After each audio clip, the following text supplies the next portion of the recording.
more Magic the Gathering. Today we are drafting my cube again. There's a lot of stuff that I want in this pack. I mean, there's a Snapcaster Mage, there's a Scalding Tarn. Do I really want to play blue again? Probably. I do really enjoy playing blue. We could play Snapcaster Mage. It's one of the best creatures ever printed, right? We've also got a counterspell in this pack. It's a pretty tough pack. Is Snapcaster good enough to pass the fixing floor? I don't think it's that good. I'll just take the Scalding Tarn. Alright, so we got Flames of the Firebrand, we got Restoration Angel, and a bunch of green stuff. So I'll take Birds of Paradise here. Ooh, a Utopia Sprawl. Alright, cool. So we got a lot of good wheels in this pack. I'll take the Utopia Sprawl pretty happily here.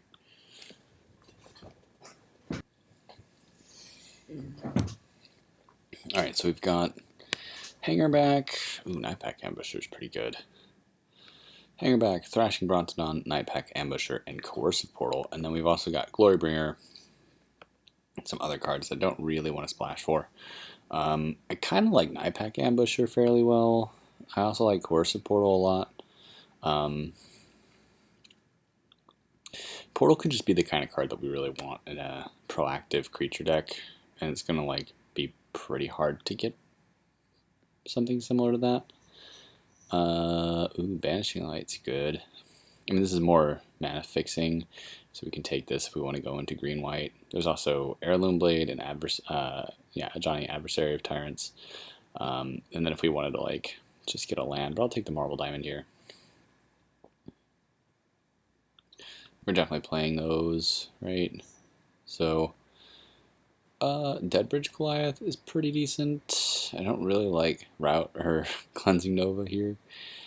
Flicker Wisp is also fine, but we're not like white. It's not really what our deck is leaning toward at the moment. I like Wild Growth here. Oh, I always forget to write that.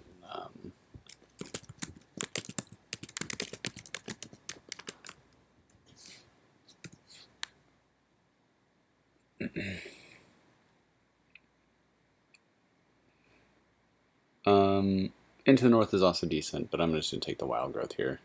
Just cheaper, more gooder. Having more access to turn 1 ramp is good.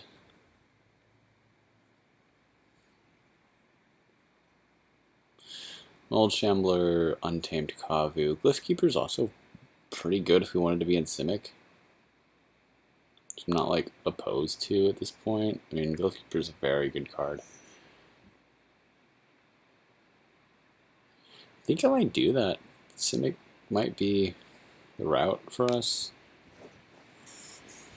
Glyphkeeper is an awful good card, and you know, it's a proactive card. It's got evasion, it's got spell evasion. You know, all those things are fairly good. So, Faded Intervention is a card I'm a big fan of. Vile Redeemer is also very good. We don't have any 3s yet. Man, Faded Intervention is so good. We've got a lot of ramp. I think that we'll probably hit that fairly consistently. It's a kind of tough pick. I mean, Forebear's Blade is decent too.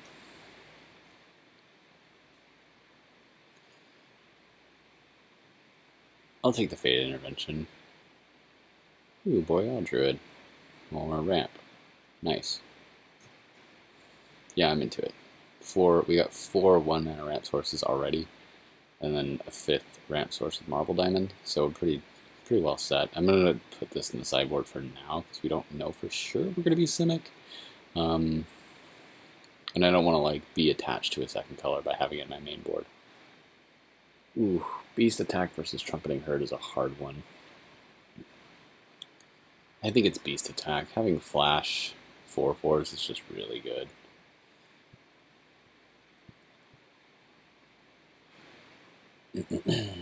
Brontodon versus Hangerback Walker. I like the Walker a little bit more. There aren't that many. I mean, I guess there's like There are like banishing lights and things that we might want to get rid of, but I think that Hangerback Walker is just really good against most of the field.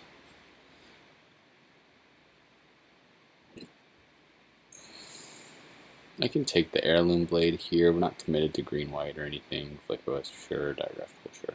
Alright. We may or may not play the Heirloom Blade, but we're definitely playing Hangerback in the main board. And again, Goalkeeper's on the table, so it's not impossible. Alright, so we're through the first pack. We have 10 playables. Potential 2 more, so potentially 12 playables already. So we'll see kind of how this ends up. Alright, so Elves of Deep Shadow. We got Wooded Foothills. We've got Wolfear Avenger and Pelucranos, which are both okay. Aethersphere Harvester and Loxodon Warhammer, which are both fairly good. We've got a Rekindling Phoenix, which is very powerful. And a Deccan Stone.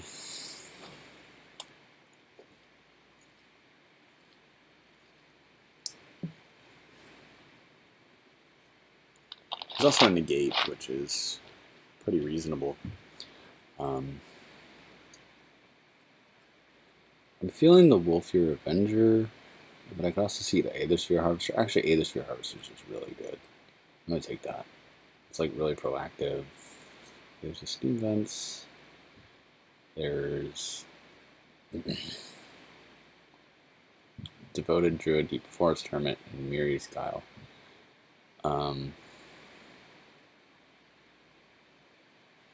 First of all, we're definitely playing that in the main board. This is a tricky pack for me. Carplusian Forest and Evolving Wilds are both fairly decent. Deep Forest Hermit is also good. Miri's Guile is very good. I kind of like Miri's Guile here. It's just a good way of like helping us filter through our deck that I think we're going to probably want. It's a pretty easy Wolfbriar Elemental, and then we just take whatever comes back to us.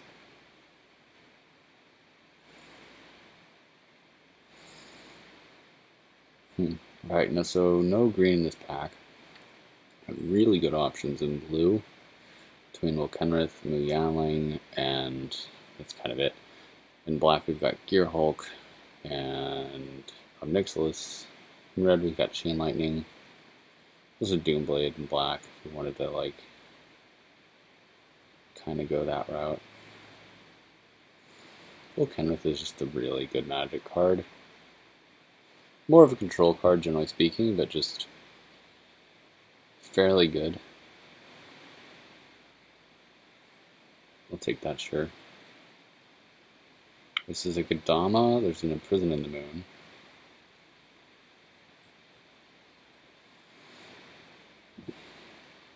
Do love Kodama. Should just take that. Card's just really good. Although it's probably more likely to wheel than the Imprison in the Moon. There's a lot of blue in this pack. I'm just going to take the Kodama. Arbor Elf here. As good as Vivian is, just great to be able to play your 5 drops in turn 2, or well, turn 3 really, this deck. There is a Torrential Gearhulk, which I don't think is very good in this deck. There's a Winter's Rest, which is probably pretty reasonable. And Vivian is also just quite good. Maybe I should just take her over the Arbor Elf, but that was probably the toughest decision I've had so far, is Arbor Elf versus Vivian. We're pretty cleanly just mono green here. We don't really need a second color, but if we want the blue, it's there for us to have. O-Ring is fine. I'm not that into Scour all possibilities, even if I were in Simic pretty solidly. I guess it's okay. It gives us something to do on turn 2 when we might otherwise be wasting our mana. Alright, sure. Ooh, Elspeth is just disgustingly good.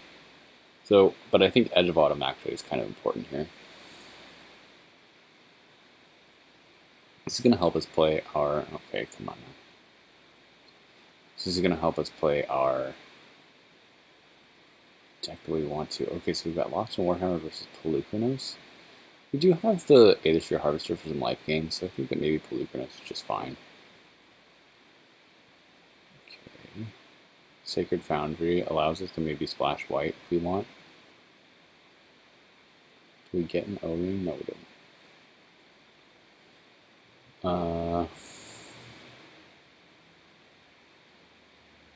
Well, if we need to like Pyroclasm away like aggro guys, or like maybe we just Lightning Strike.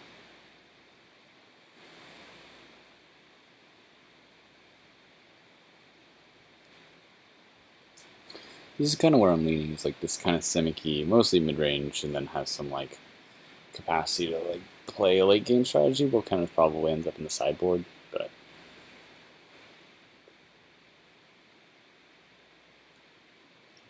that's like a way to win the mid-range mirror.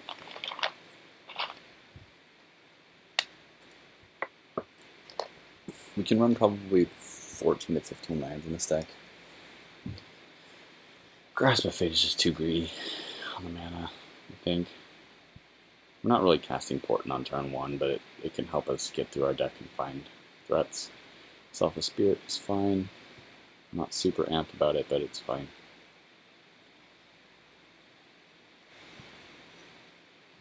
Alright, what's next? Oof.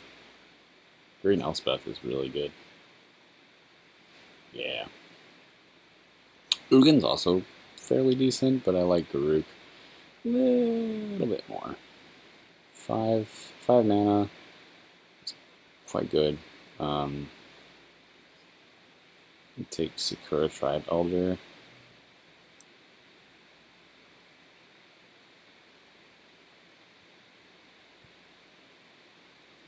Alright, so we would love to have like a little bit more to flesh out the middle of our curve here.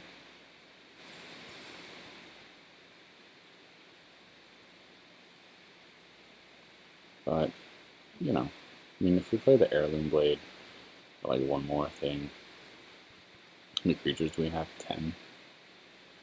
It's like pretty reasonable. We really have 11, 12, 13, 14, basically 14 creatures. Firepack Alpha versus Sphinx? Ooh, that's tough. It's actually pretty tough, yeah.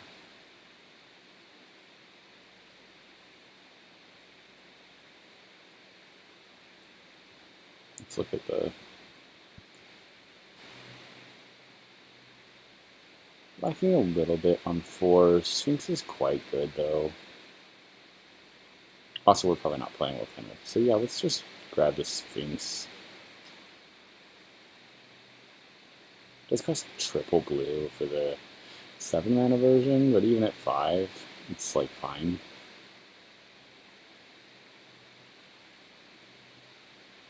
Firepack Alpha is really good against aggro, and like fairly good against mid-range.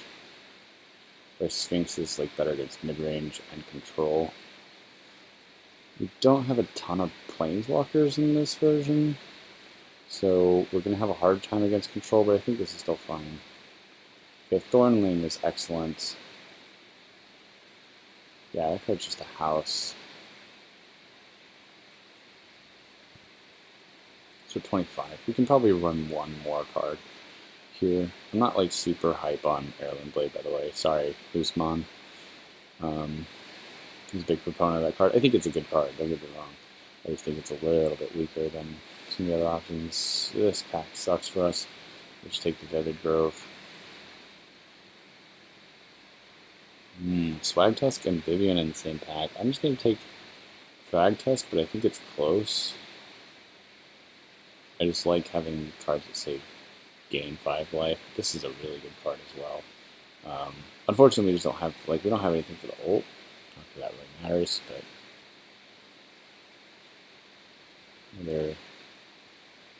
but Stomping Ground's good.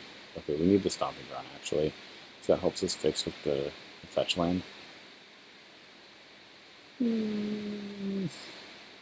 Yeah, here's all the white stuff that we wanted for a green-white deck. Alright, so this is going to be interesting. I've not really played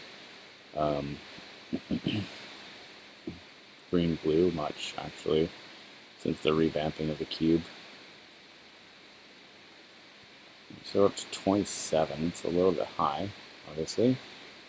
But we've got 1, 2, 3, 4, 5, 6, 7, 8, 9, 10 pieces of ramp. I mean, And we're not really going that high on the curve, so this is probably fine, to be honest, with 13 lanes.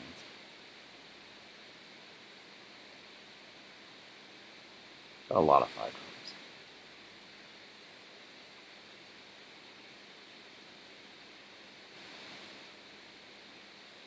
Do we really need blue? What happens if we just do that?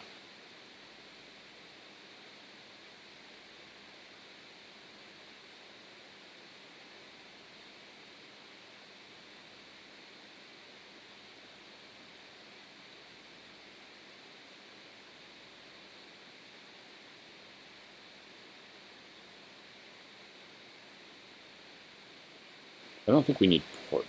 I think that's probably true. I think we can just do this, and we're fine.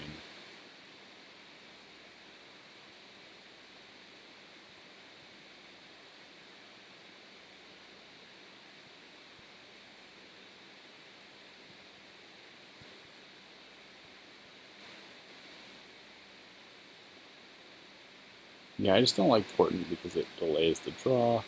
I think that's fairly weak. I don't really think we need Will Kenrith.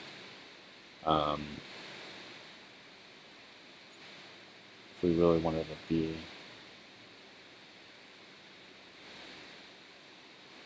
How many of the things? 1, 2, 3. Search for lands, right?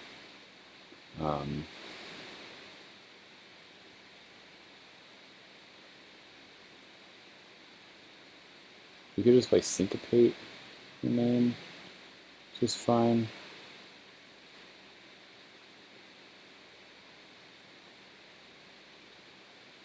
Alright, so we're playing Scalding Tarn and Stomping Ground as well, and then probably Vivid Grove. If we're doing that, there's like a world in which I play Lightning Strike over the Syncopate, but that's pretty risky. That's probably not ideal.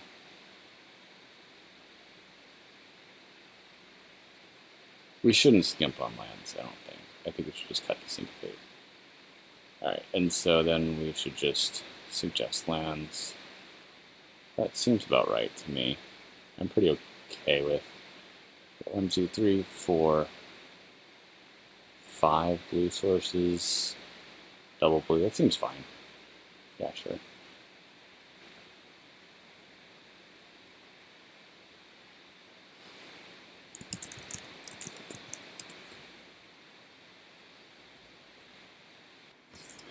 Alright guys, here we are in round 1. We want a die roll. Yikes. Okay. This works.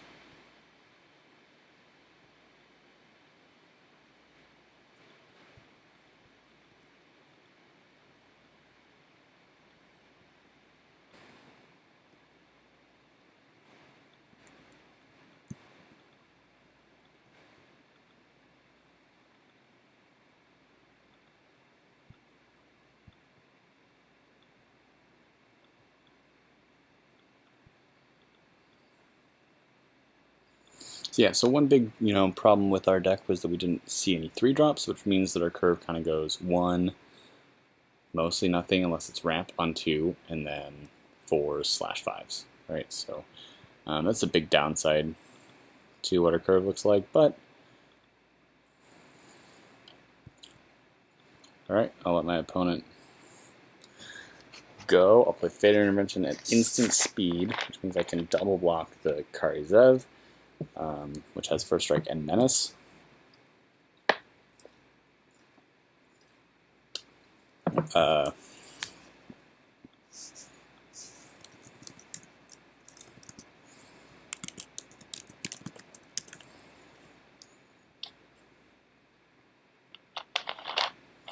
Alright, Krenko, sure.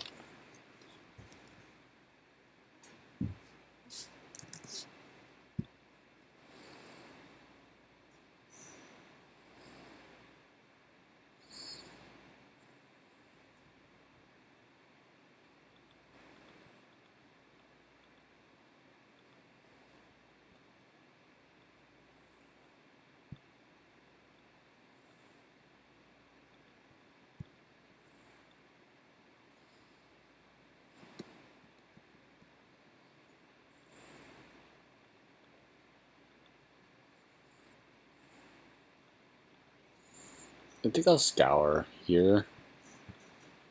View top 2.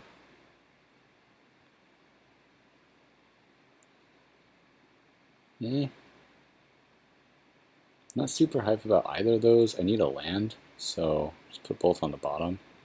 Draw. We didn't get there. Alright. Thornling's pretty good.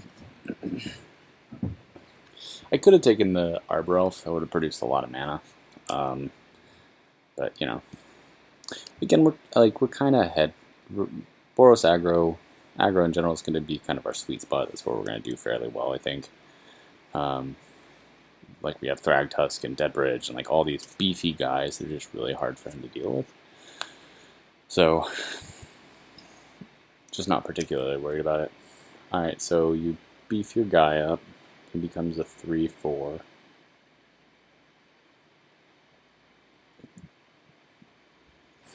I'll just double block. That's fine. I'm okay with losing one of them.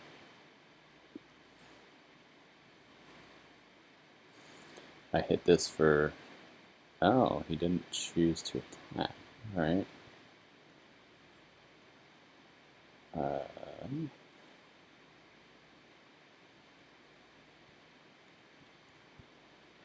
go ahead and do this.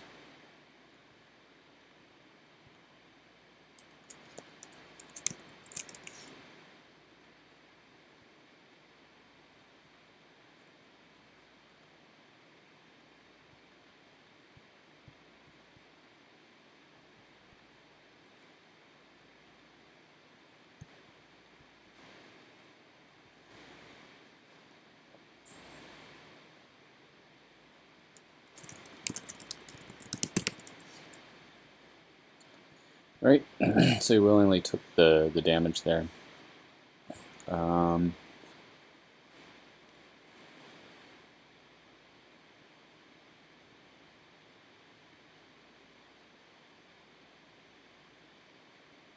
Okay, that's pretty annoying. That's actually very annoying for us. Yeah. What do we even do against that?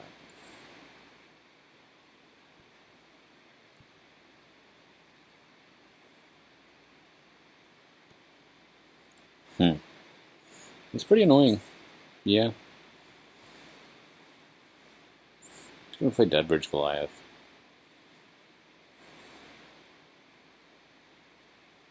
I think I just attack all this stuff and try to kill that. I'm okay with losing some of it because that will die. But he doesn't have like a path, but like, okay. Yeah, I would have played this in the second main, but I didn't plan on my turn. I thought that I was just going to attack. I probably played a little bit too fast there. That's fine, though.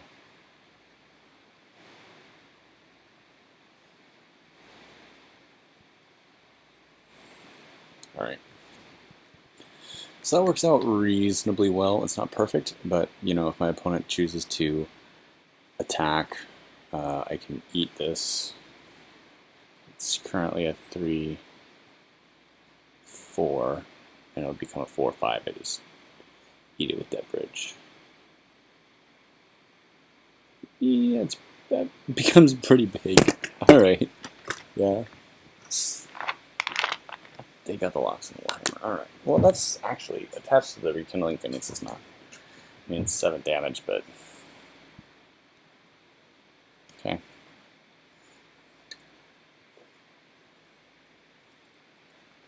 We may struggle to race that, actually. Now that I think about it, but.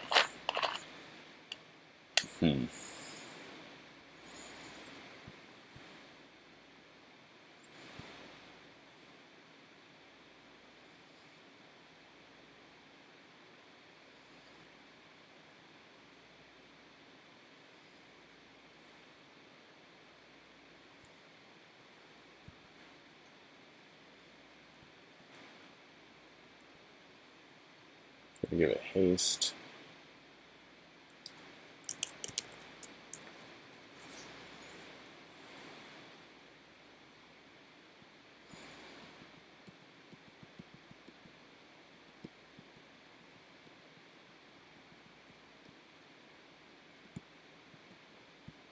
Ugh. Alright. Ugh, that sucks. Okay. Maybe he'll just like emblem it. Which would like still be kind of bad, but nope. Alright, what is he doing?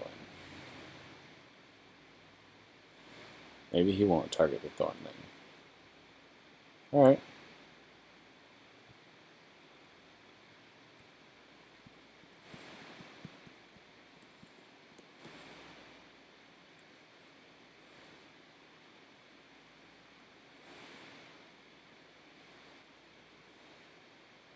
Alright, 7, 10, 16 damage. So can't really win this turn. 1, 2, 3, 4. It's not quite enough with the Polychronos, so I think what I should do is just start combat, attack, Gideon. Alright.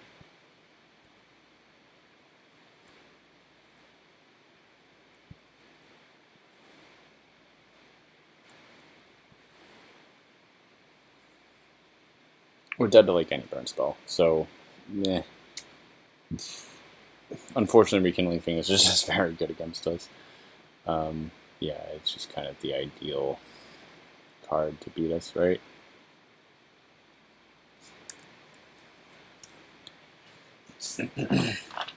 Yeah, our opponent had like, this is actually like more of like a red-white. I think this is like a red-white mid-range deck is how I'd classify it, judging by his curve, kinds of cards he's playing. I mean, it's pretty close to aggro. You know, it's a tight line, just like mid-range to control. But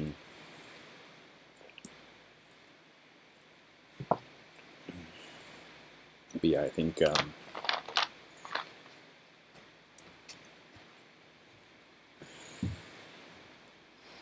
this is a really good game, to be honest. It's like that much I've enjoyed. Oof. Okay. That sucks. Yeah. I just made a dude. Okay, that's actually kind of okay. Can't really do much else here. Just take the damage.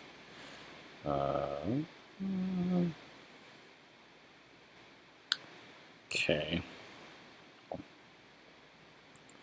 So 1, 2, 3, 4, 5, 6. They only deal 3. Does that really mean I can only deal 3? It's so bad. Why is this card so terrible? Alright, can we deal 30? No. Right? We've only got... Yeah, that's it. That sucked. Freaking Loxton Warhammer, right? Yeah, we want this. Maybe we want Lokenrith. I'm not sure, but this looks like a mid-range deck, so I'm gonna say yes to that. And that's all we really want out of the board. What do we want out of the main deck? Against this style of deck, the hell is that art? That is, I'm not happy about that. Miri's Sky, all this stuff is good. The deck is so good.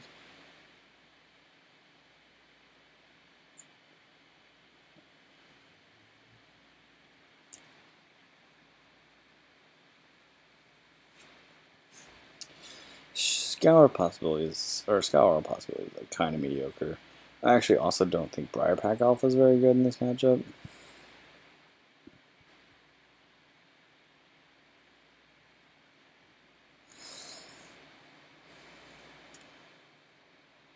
Yeah, unfortunately, I mean, just flying things that have lifelink are just challenging for green to beat.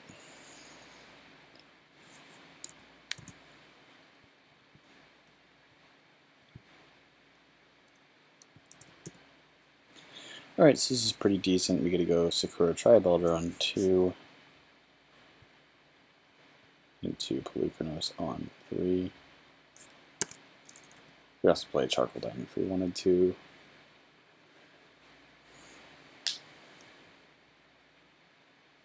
We're most of the time going to be the faster deck.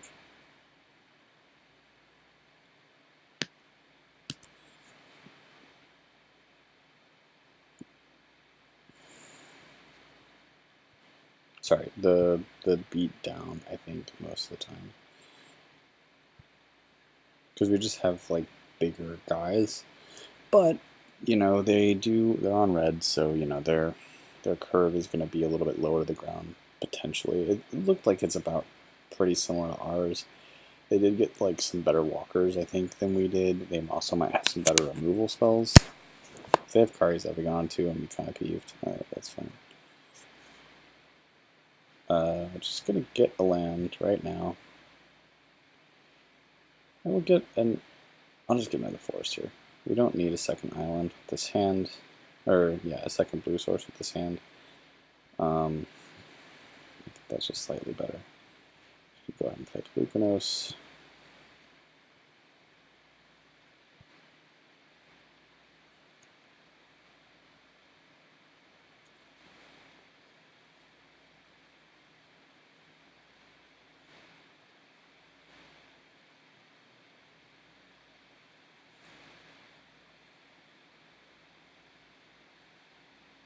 Yikes. Okay. Well, I'll just eat that now. Okay. 1, 2.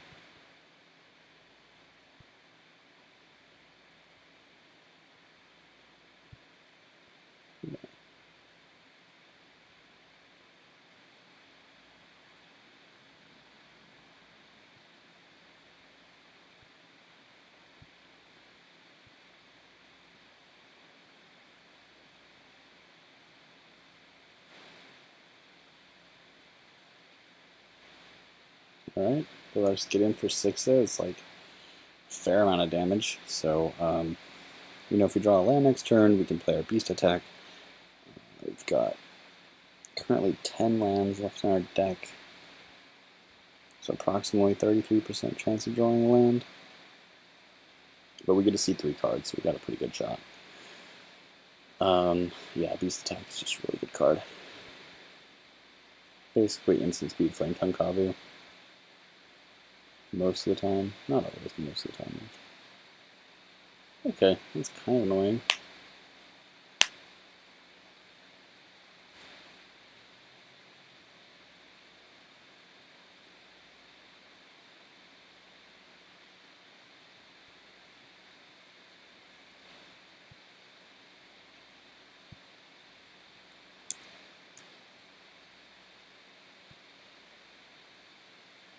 Like, actually kind of like Utopia Sprawl here. So I can draw a Fated Intervention next turn, which is pretty good.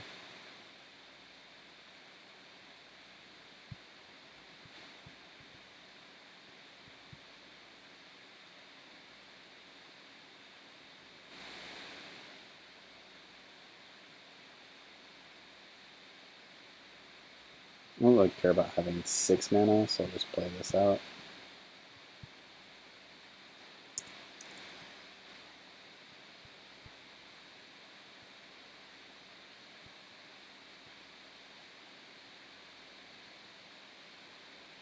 Yeah, this is looking kind of good. Not great, but you know, we're going to have better draws on average, which is a big deal. Okay.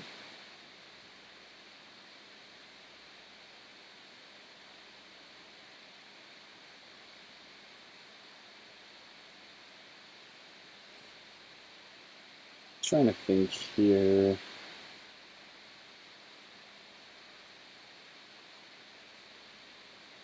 I just want to trade.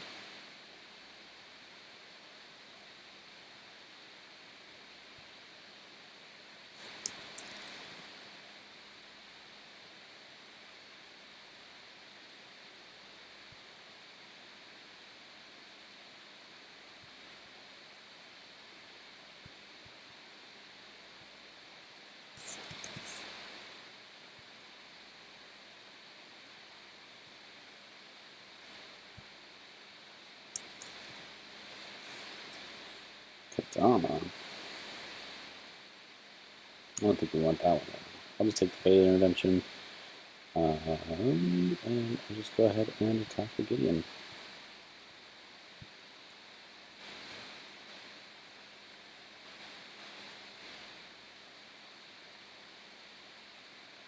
Pass the turn. We can either do Boost Attack or Fate Intervention, whichever we feel better about. Kind of like Fate Intervention on this board, just because it produces more bodies, which means we can more aptly threaten our opponent's walkers and their face. Oh, we can't actually cast that, can we? Because Tide Taker exists. That sucks. I misread the board here. So, that's just really bad. Yeah, yikes. Okay. That's such a bad misplay, too. I just thought that I needed 5 mana and not 6, so yikes. Alright, let's see. No lands there. I'll just take Dama, I guess, here. I'm not super amped about it now. I'm just going to play this so I can scry to. Want both of those on the bottom.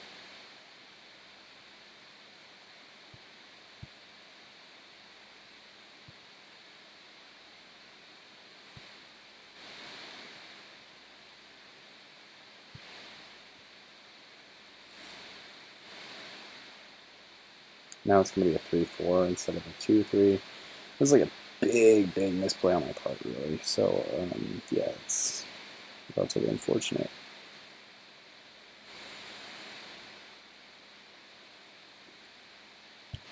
Yeah, I mean, that's probably going to cost me the game, so.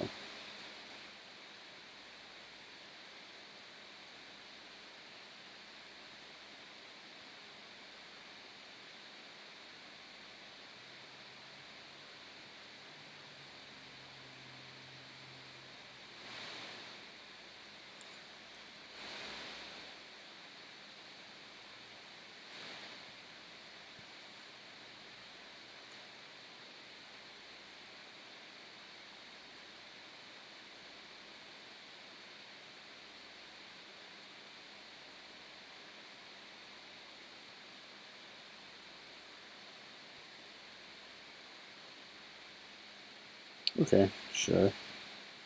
It's really not the worst that could happen. That's like a trade in our favor, I think, for the most part. Oops. Yeah, it's fine.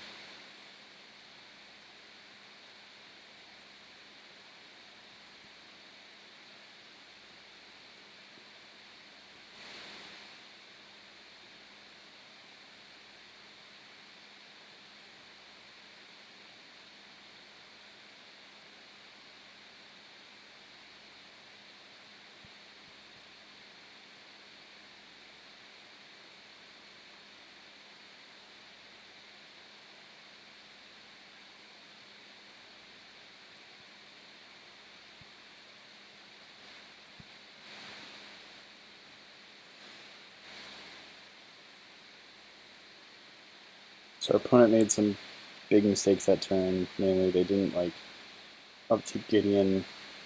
They didn't do anything in the second main with Gideon, so it just kind of did nothing. So those are pretty big misplays. Alright, so I lose the Centaur.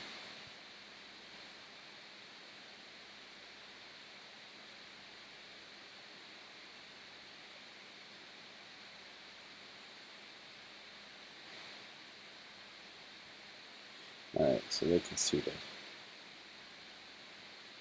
Kinda wish I had more flying creatures. I mean, there's a Whip Flare. Does that do anything? Doesn't kill the stuff I need to kill. Oh, this is fun. Alright. Thus far, close games.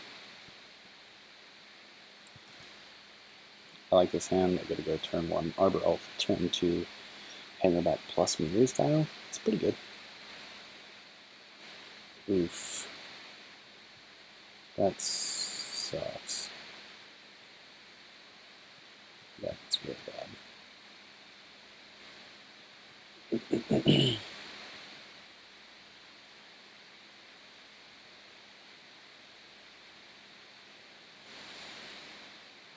Yikes.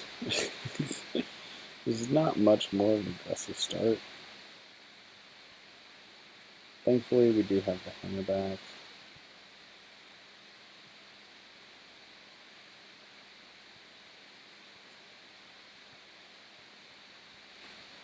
But I think this is just a game that we lose now. Yeah, like Mother Revenge is just a really busted card. Oh man, that really sucks.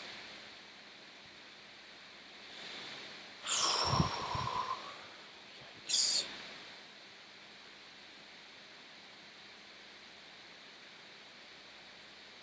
Attacking with the mom seems bad, but I don't know.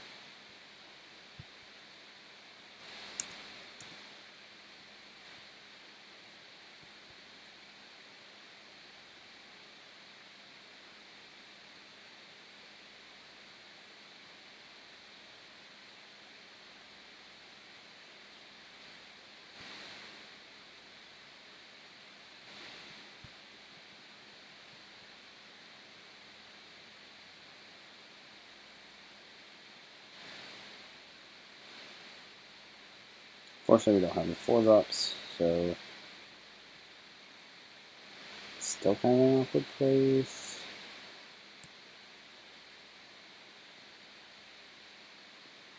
Yeah, it's probably just GG. If we can flash in Beast Attack and eat the mom, then maybe we have a chance. But again, I would say probably not. 1, 2, 1, 2, 1. Okay. Plus, now he's got the ability to like reanimate the mom, so we don't even really have that much of a chance. 323. Okay, well, I guess we can take the island here.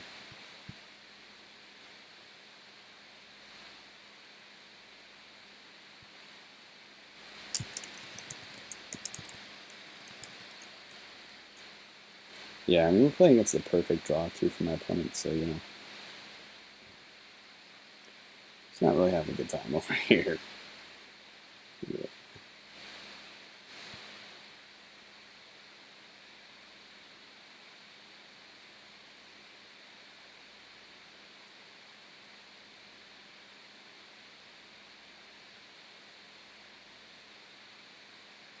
Why did they tap it out? Confused.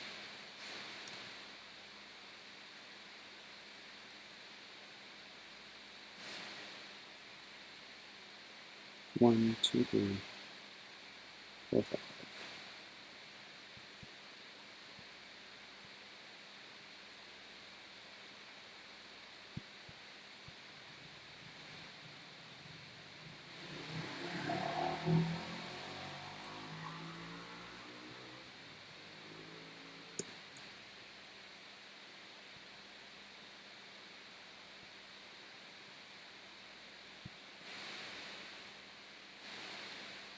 One, two, three, 4, 5, 6. I could kill this, put that to 2, but then I just die.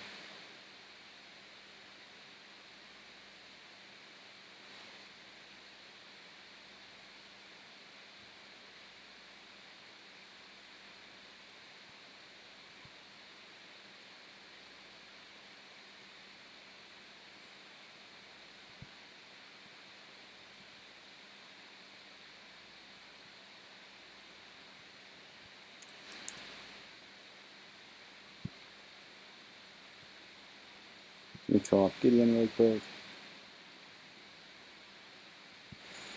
Yeah, unfortunately, we just got a really hard freaking job trying to kill all this stuff. You can bring back the mom, but I don't even know if that matters at this point.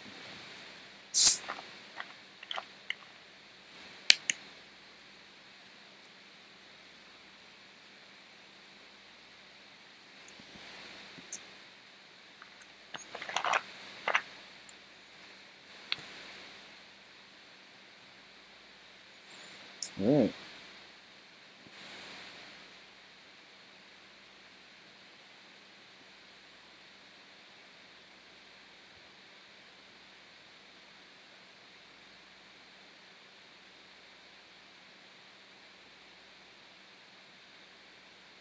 Wow. That's weird. Okay. Oops.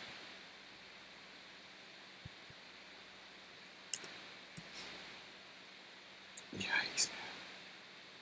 Well, we can make some extra mana this way. I guess his goal is to, like, I'll take that forever.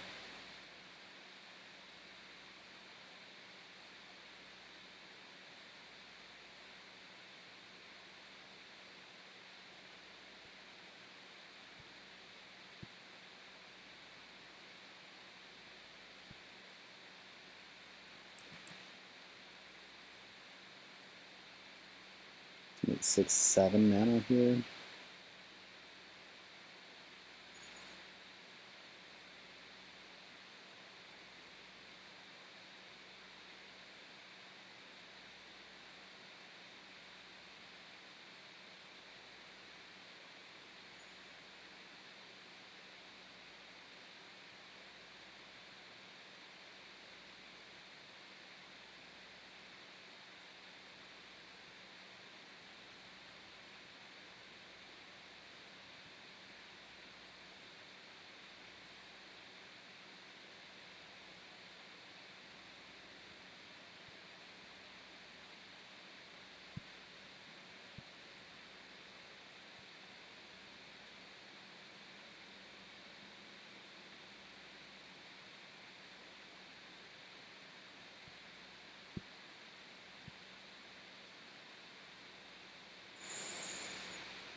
Could have just played the Thornling there, actually. That would probably have been better.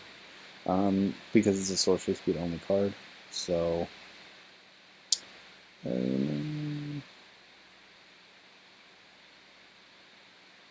Just 5, 6, 7. So I gotta block this. Right.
So it looks like my opponent just conceded.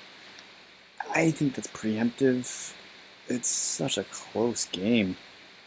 I was quiet for a lot of that because I was trying to think through all my plays, and I still don't think I played all of them right. I should have played the Thornling last turn. I should have done a lot of things, really. But had I played the Thornling last turn, I could have actually just killed the Ajani this turn, like a simple buff, and then held up beast attack.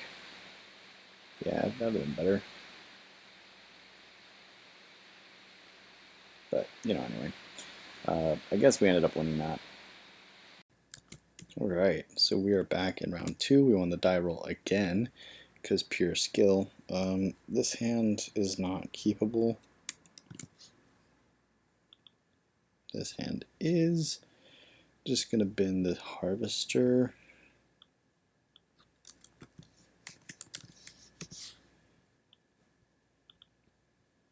Go ahead.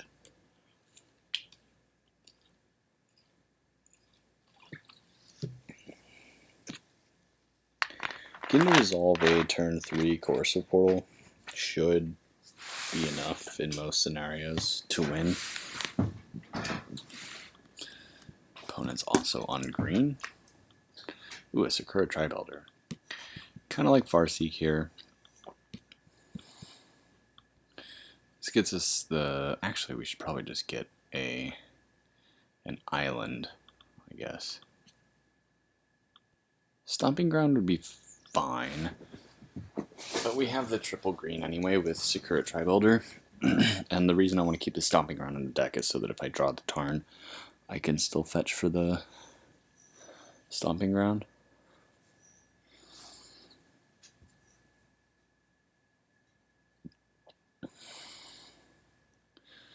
I saw part of my opponent's round 1, so I know they're on like Esperish something. Ooh, that sucks. That's not what I wanted you to play. Jerk. Alright, so I gotta like wait one more turn now to cast my cool spell. So mean to me.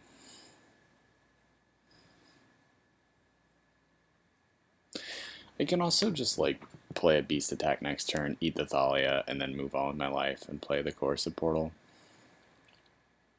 That seems fine.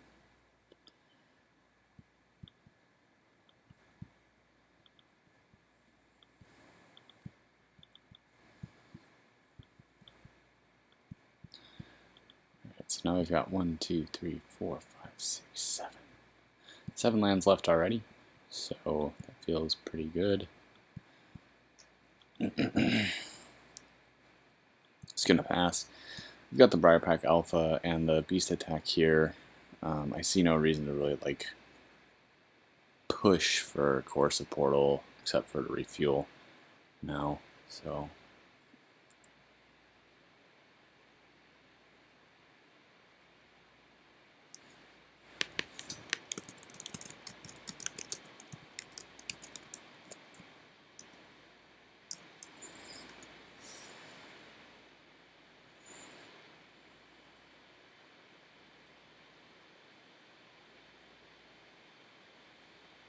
alright, well, I'm just going to cast Beast Attack here. See what happens. If my opponent has Counter Magic, they have Counter Magic.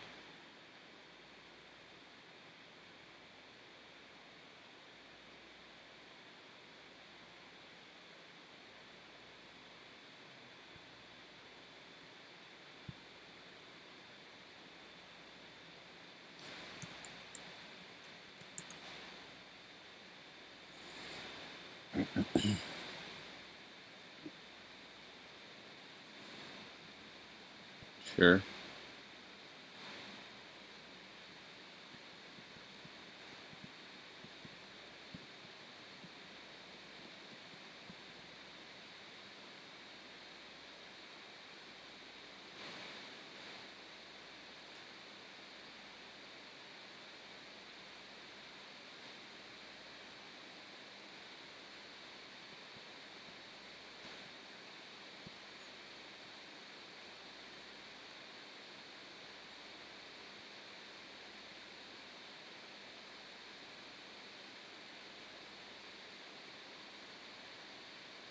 Okay. It's like Esper tokens-y, mid-rangey type deal, splashing green for what seems to be no reason.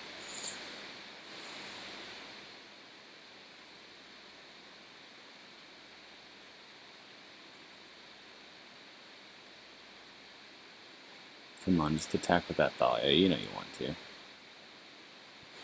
Alright, so we'll just recast this.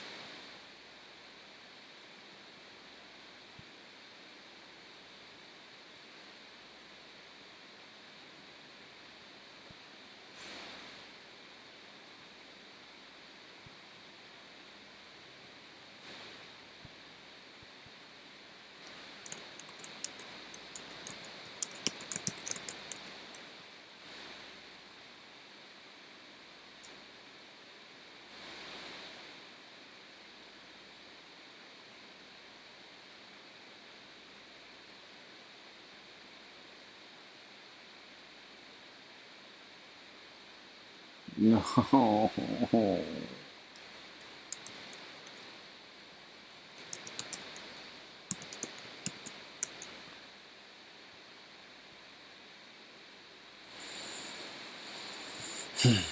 That's really annoying.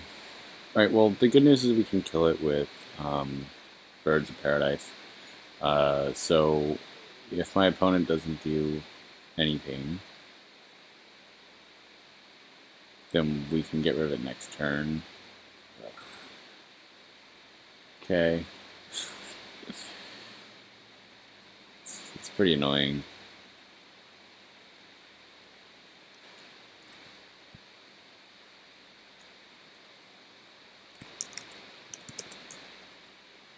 I was doing Carnage to see what happens.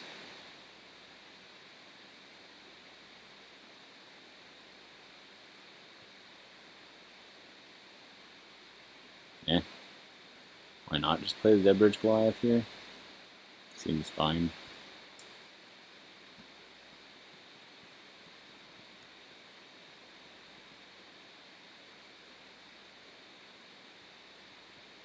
Alright.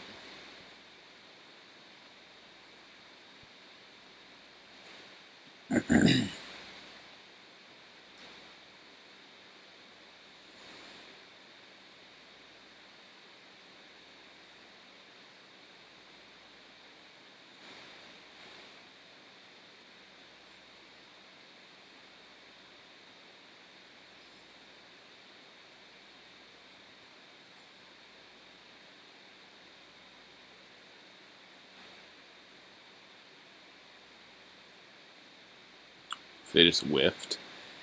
Yikes, that's pretty rough. Alright, so maybe we'll kill the Beast token. Try to get in for some damage. I'll get to kill the Narset, and then I can draw cards again. It's pretty nice.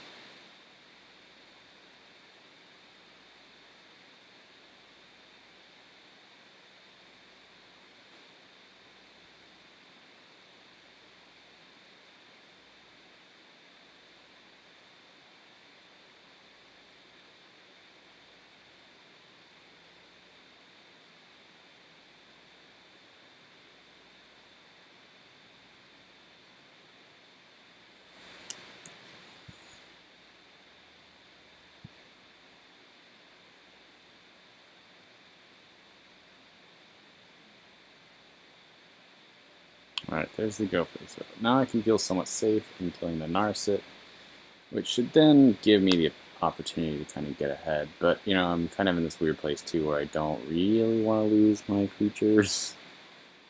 No, stop. No. Stop. What did I do to you?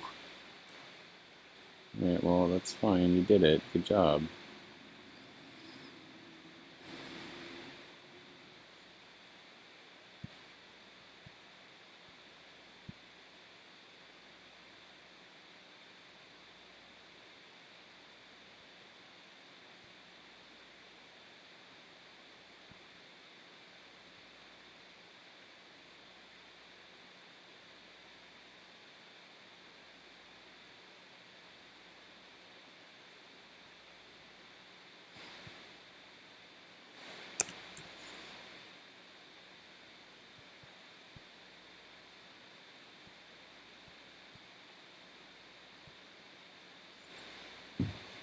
Alright, so now we're in a position where maybe we can claw our way back in. Unfortunately, we're very, very far behind now. But, I mean, the Gear Hulk is really the only threatening thing on the board at the moment. But what about the Blade Splicer Flicker deck? Well, I don't really run that. So, they have, like, Restoration Angel. That's really it.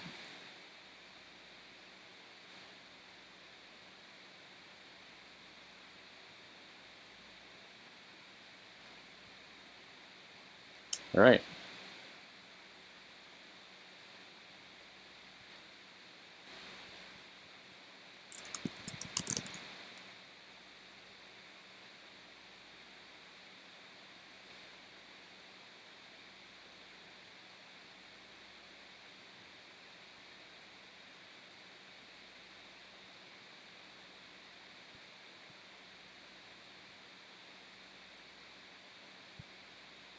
Your turn, opponent.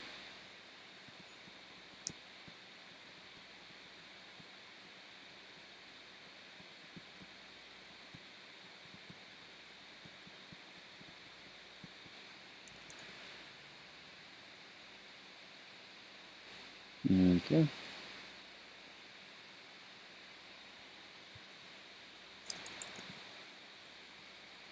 That's pretty good.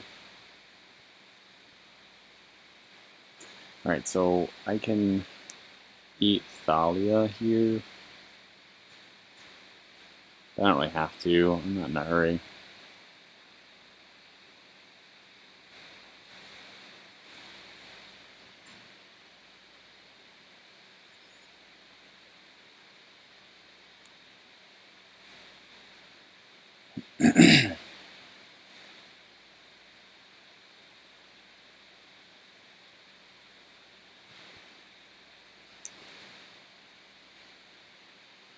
Okay.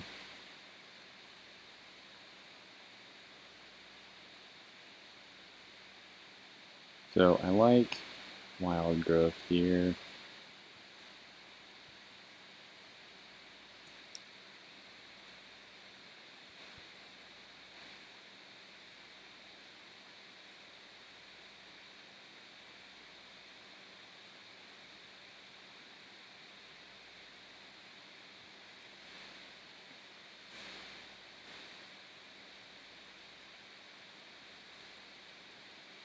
So we got 1, 2, 3, 4, 5, 6, 7, 8, 9, 10, 11, 12 mana, which means that we can deal like 5 damage. Okay, response 1, 2, 3, 4, 1, 2,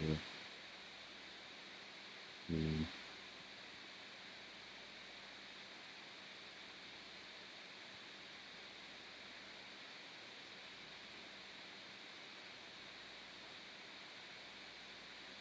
Alright, so I can go ahead and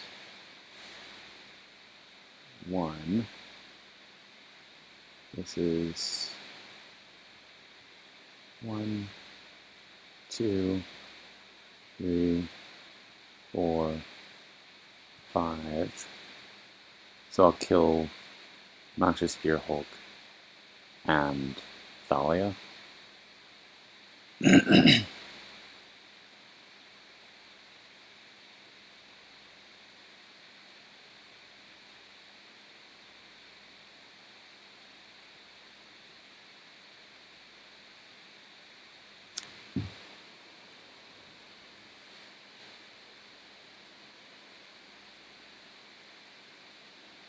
The Golem does have First Strike, which is like kind of annoying, but it's not the worst thing in the world. You top 3.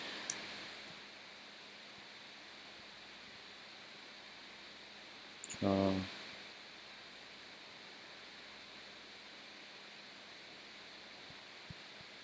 Getcha.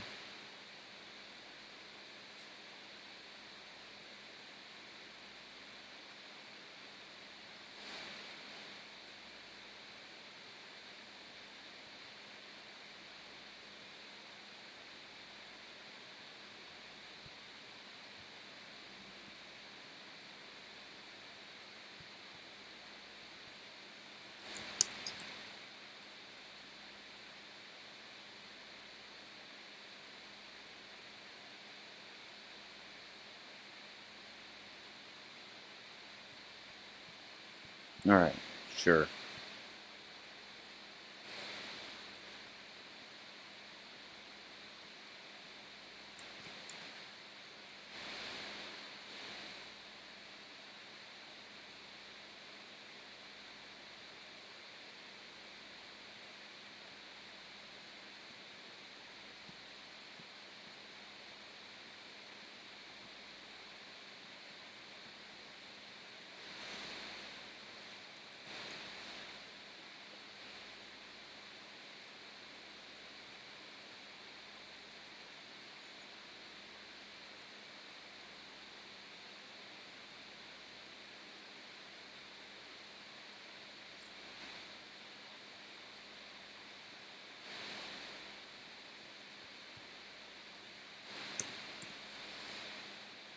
Faded Intervention is really good here.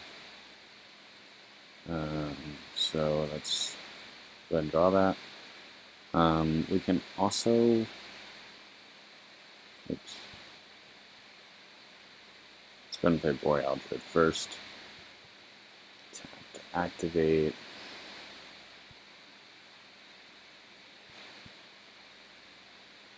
Okay with my opponent blocking with the resto. Yeah.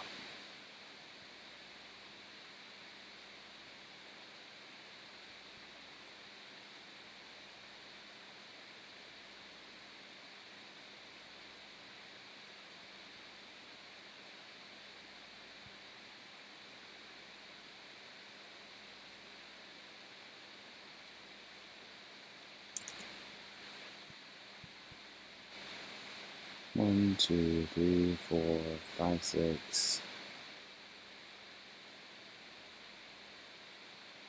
7. Floating a green.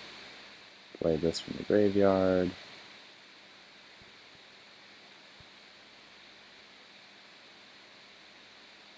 Four and the blue.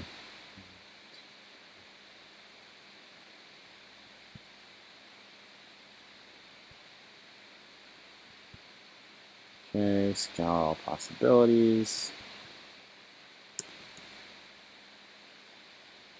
I'll take the Wolfbriar for sure. Alright, so we want the Syncopate in this matchup. We want the Kenrith in this matchup.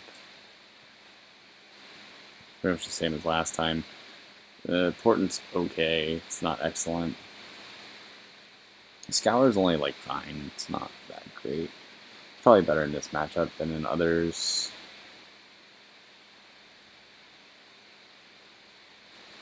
It's not that good though. And I could see us like cutting one of the diamonds too. But I don't know. We're not really going to be able to swarm our opponent very well, so like maybe Faded Intervention is kind of weak. But I'm just going to go with Tremaine. Thought I knew, and then I was like, wait a second. Let's just cut Edge of Autumn. I don't really want to cut Ramp, but this is like kind of weakish Ramp. Maybe not. Maybe it's better than Farseek, actually. Alright, let's do that. Boom. Seems decent.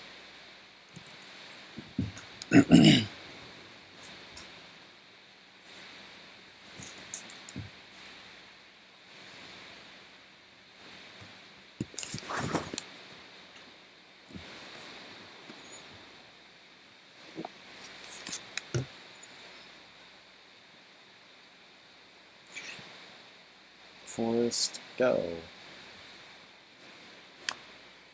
It was a pretty long game one, but it was close.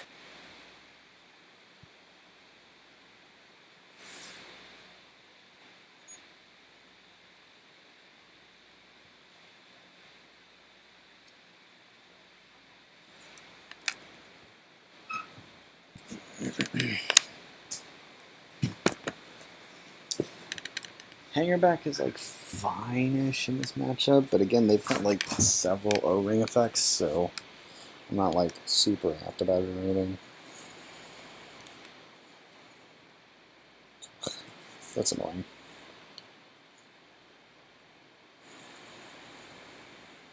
If they reveal like an O-ring, then we'll just play something else. Like we'll play the Charcoal Diamond.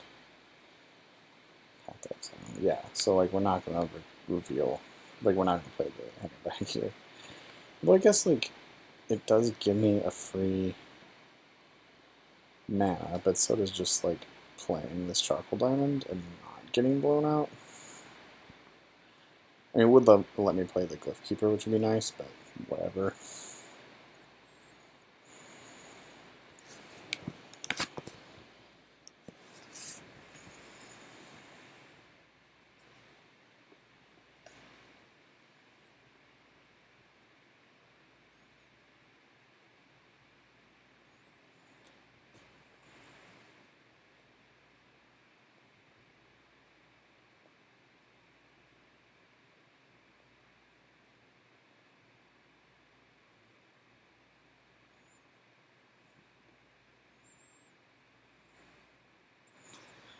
Alright, sure, that's fine.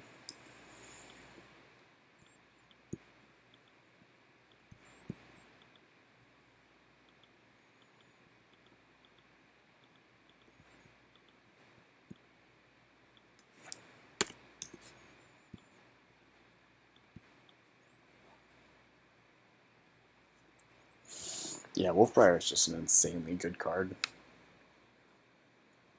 And you compare this to something like Primeval Titan, right, where I've just gotten 8 power across 3 bodies for the same amount of mana that I would pay to play a Primeval Titan, but now my board is like either Wrath it or you're way, way behind.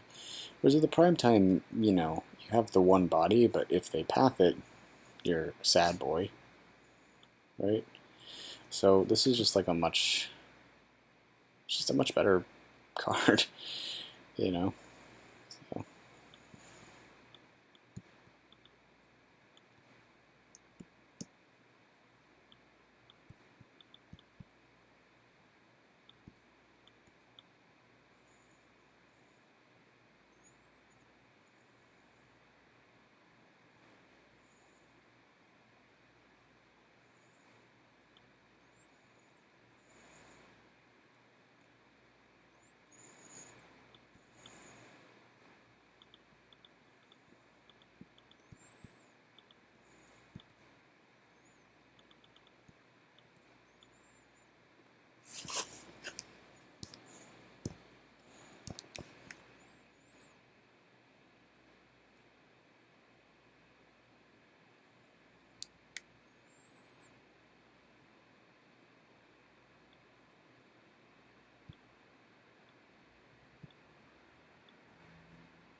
Sure. This is like truly Esper midrange. It's kind of interesting. This is gone.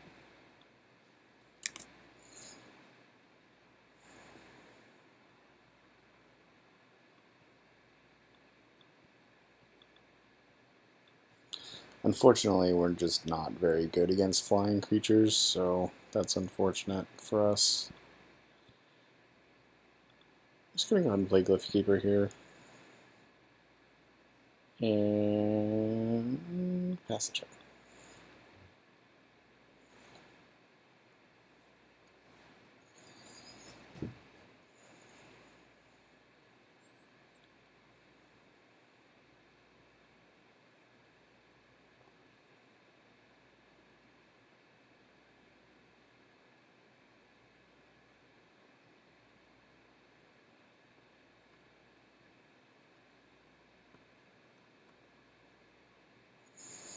A lot of mid-range mirrors in this.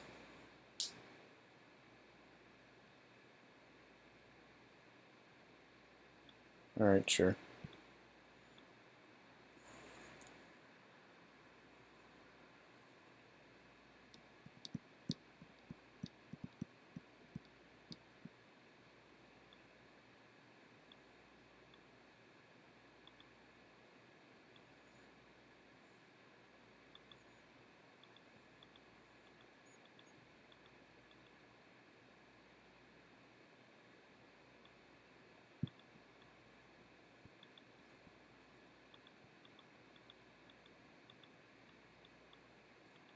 Just going to play a 4/4 hangerback.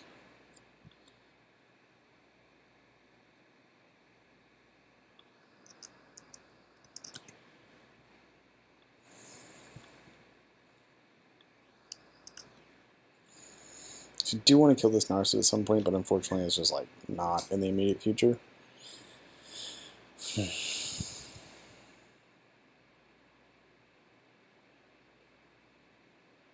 Oof. Yikes. Okay. Yeah.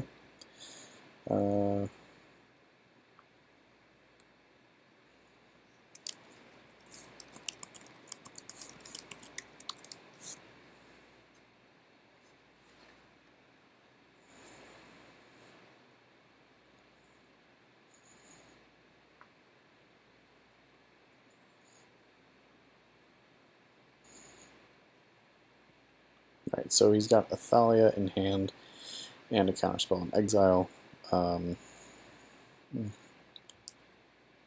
do kind of want to kill this Karn, but I also kind of just want to resolve my own Garruk.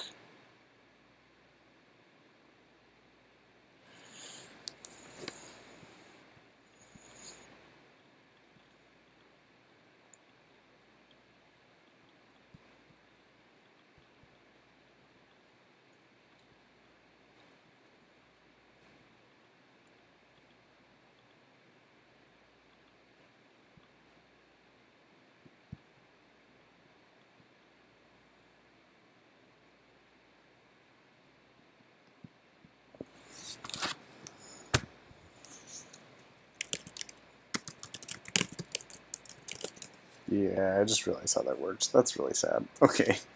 Well, my Glyph Keeper dies.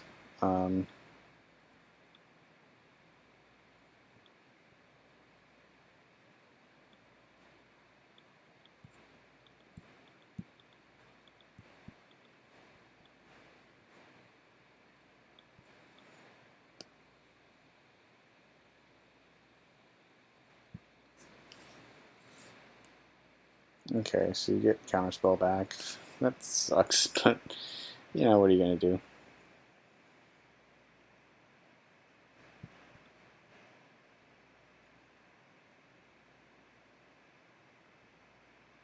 Just going to exile the Hanger back. Yep. Okay.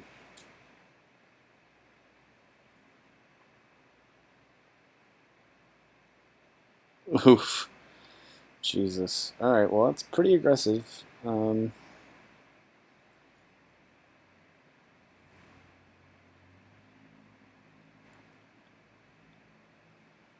So many planeswalkers here. And unfortunately, just they like operate on a lot of, you know, axes that are hard for us to deal with.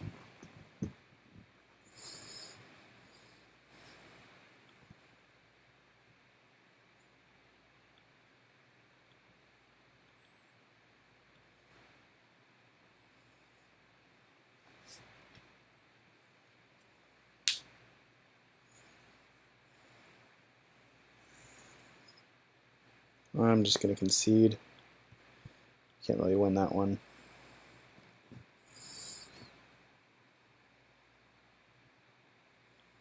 I think this is fine. I don't think we really need to change anything. Just like draw better. Alright, this is good.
If we draw a land and we're able to resolve Garruk, that's just superb.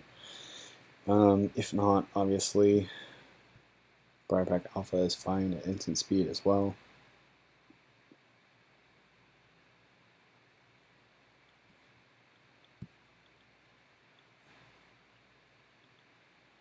Let's just go for it.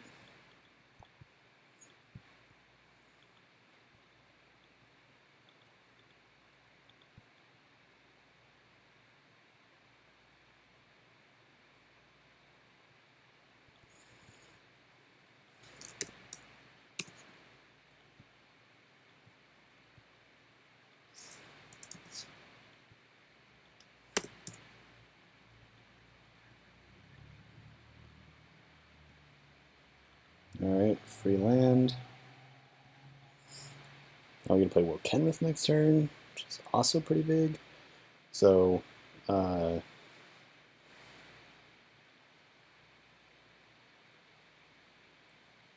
feeling pretty good about this game. Turn 3 Grook is just really hard to beat. Um,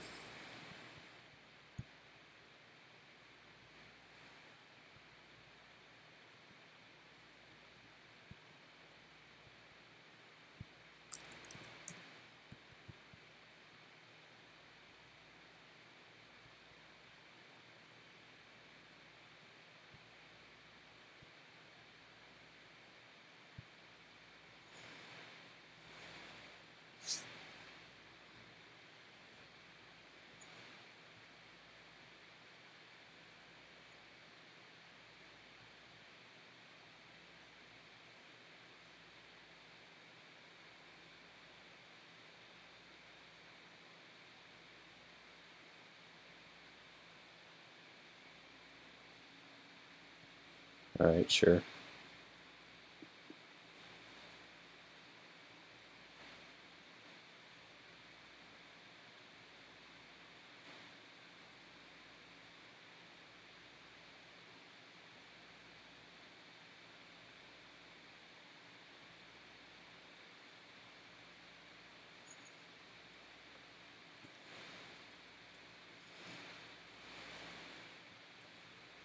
You're about to get 4 6/6s too, which is pretty okay. You know, it's like kind of lethal.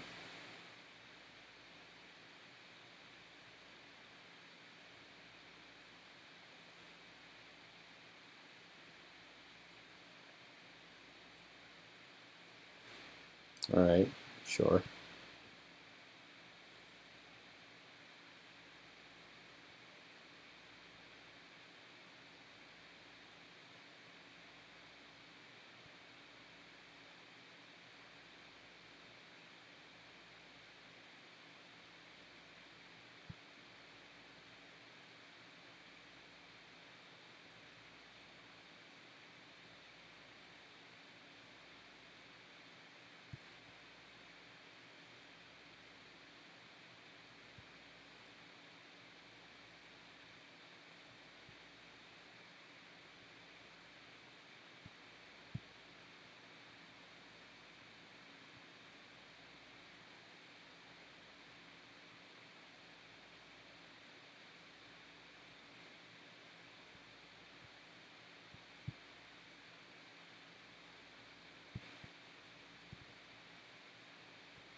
Alright, your turn, opponent.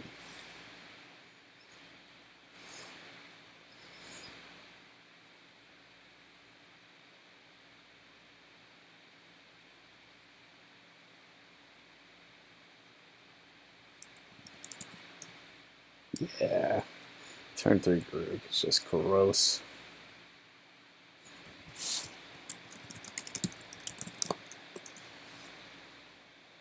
Yeah, so those were good games overall, but you know, I mean, when you hit your ramp consistently because you have so many ramp sources and you hit, you know, a really powerful, you know, 5-drop on the play, you're pretty much destined to win. So, yeah, let's see if we can get around 3. Alright, so unfortunately we were unable to get a round 3, but that's not going to distract us from the next thing, which is getting down to business, you know, the talking about what a trash player and drafter I am. So let's start with the draft. In the draft, I chose Briar Pack Alpha over Sphinx of Lost Truths. I think I could have taken the Sphinx and been slightly better off, but you know, I took the Briar Pack Alpha, hedging that I might play against more aggro and that it's a little bit better for my curve. That turned out to be the wrong decision based on the matchups that I played. I played 2 mid-range mirrors, but I think that it was probably an okay choice. It's just the one that impacted my games in a way that ended up being negative. But again, it's kind of like one of those things where hindsight is 20/20 or whatever, right? So you're looking back on this event and saying, oh, well, had I had this information, but you didn't have that information. I think other things that happened in the draft, there was the the choice to take Arbor Elf over Vivian and Winter's Rest. And again, I mean, I said that was one of the tighter choices, but I didn't really talk about how close Winter's Rest is in that pack, given how we were kind of in blue, and that if we wanted to be deeper in blue, Winter's Rest is a really good card because it's essentially just Journey to Nowhere. In blue, which doesn't really get that effect very much, if we were able to take care of some of the flyers that were in our way, I think that would have led to more games won, in our opinion, or in our the matchups that we played. So I think that was like a card that I should have probably taken more with more weight. But I think Arbor Elf was probably still the pick. But it's worth noting that Winter's Rest is closer. There were a lot of opportunities to go into different colors. There were some opportunities, I took Wild Growth over on Thin Ice, which is a premium white removal spell. I took Aethersphere Harvester over Rekindling Phoenix. Going green-red could have been an option. I took something over various O-ring effects. So there were just like a lot of different options where I could have been in a different color scheme, and that could have potentially changed the draft outcome. Not saying that's better or worse, but just talking about how the draft went. I think one crucial part of the draft, in terms of, color picking, was taking Glyphkeeper. I think Glyphkeeper is a very good card. I think that the choice was probably justified, but that pack also had a Mold Shambler in it, and Mold Shambler could have helped me deal with a lot of the things that I had trouble with in the games that I had problems with, right? So one of my big problems was not being able to get through my opponent's creatures in both matchups in order to get rid of the planeswalkers that were making their creatures able to vie with mine, right? So generally speaking, Akari Zeb isn't going to really be able to do much against a board of giant green creatures, but when it grows to be a 4/5 with Menace, then it's a little bit more problematic.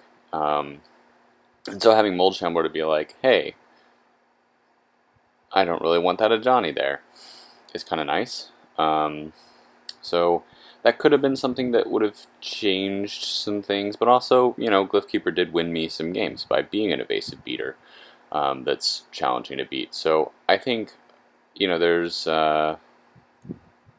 some possibility that Mold Shambler would have been a better pick and would have left me more open mentally to not move into Simic, which could have been erroneous, given that we were seeing some kind of later pack O-rings in some of the packs.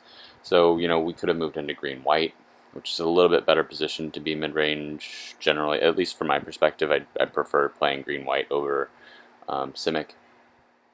Yeah. So now I want to hear, your comments on, hey, you're trash because I would have taken this card instead of whatever. You can tell me that on Reddit. You can tell me that on YouTube. You can tell me that in Discord. But anyway, I'm going to move on into the matches.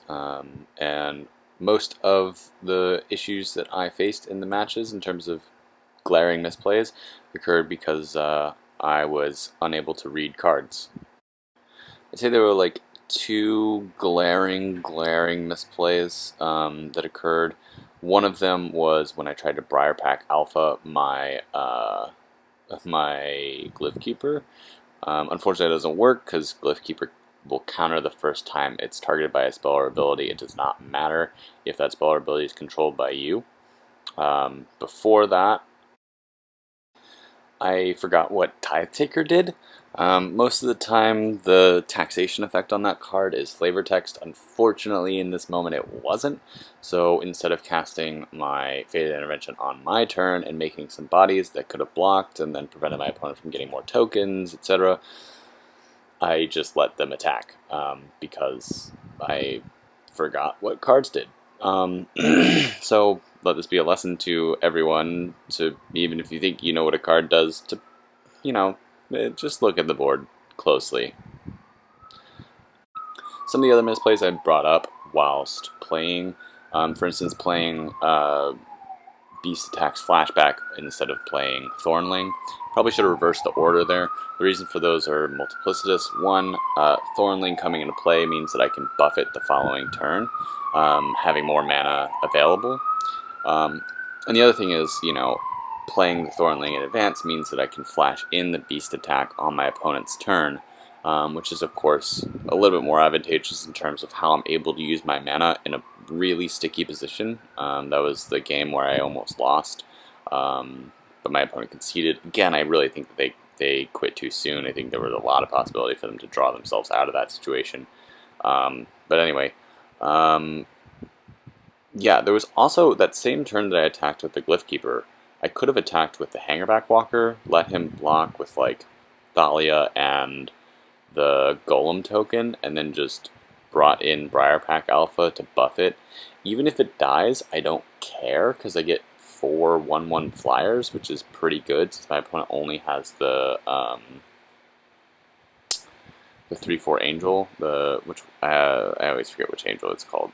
Angel of Sanctions, there it is. To block. So, I could have then dealt with his Planeswalkers more readily. Just played, Garruk and drawn 3 the next turn, just immediately sack. So I think that opened up some lines of play that would have made my win percentage in that game higher than, the 0% that it was when I lost. Now, of course, I'm sure there are more things that I messed up because I am not a perfect player. There's also just some kind of sequencing that's like this could be slightly more optimal, given more information, etc., etc. But I'm not gonna linger on all those things. I'll let you guys kind of tear me apart and tell me where I was bad. I'm also going to talk about some things where I think my opponents messed up. One really big one was when my opponent Hero's Downfall Will Kenrith instead of Garruk. I think Garruk is just a far more threatening Planeswalker. Will Kenrith in a mid-range deck is super reactive. He's just a reactive Planeswalker in general. He's very good at doing that, but he's certainly not a card that I'm as fearful of as Garruk that's already at 4 or 5 loyalty. I think that Hero's Downfall should have probably killed the Garruk. It gives you more of a fighting chance because you know that if the Garruk ultimates or draws me 4 to 5 cards in the next turn, that you probably lost that game, right? There was also the huge misplay of not doing anything with Gideon by my opponent in game 2, I think, the red-white player. That was just, I don't know why he did that. That doesn't make any sense to me. You kind of always want to use your loyalty abilities to some degree. So that was really weird to me.